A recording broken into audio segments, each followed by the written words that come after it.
pari pirotecnico tra l'Atletico 2000 di Valerio e il Procalcio Tor Sapienza. L'Enola Gattinara termina 3-3 il match con doppietta di D'Alba e gol di Pietrangeli per i padroni di casa, a segno per gli ospiti Bonanni, Pietrini e De Riva.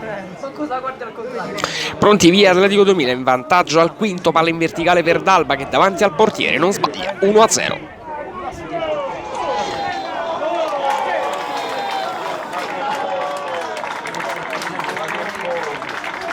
Padroni di casa che appaiono in controllo e al settimo Patarini apre e rifinisce l'azione, sinistro del numero 11 deviato in corner. Il Procalcio Tor Sapienza trova il pari al 19esimo e il match cambia dalla destra sfera che arriva a Bonanni che a porta vuota non può sbagliare, 1-1.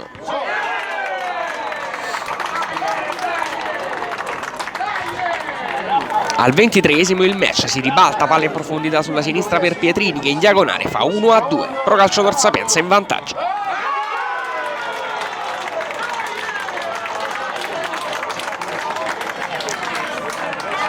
Non è finita con il super gol di De Riva dalla distanza, sinistro sotto l'incrocio e 1-3.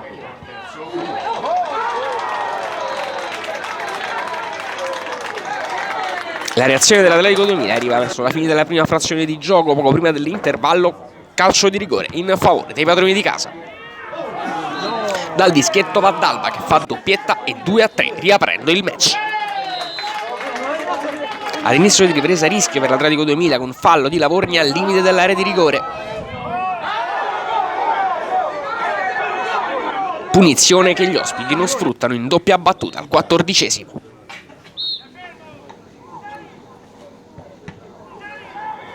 Palla dall'altro lato e gran gol di Pietrangeli che pareggia di nuovo i conti. Palla sotto l'incrocio e 3-3. Ospiti che reagiscono da corner con Polito che spedisce alto sopra la traversa al 18esimo.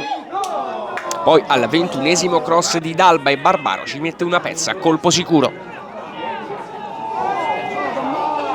Alla mezz'ora punizione da parte di Celentano respinta dalla difesa ospite e traversa di Costantino in controbalzo. Infine gol annullato per fuorigioco al 32esimo a Pietrini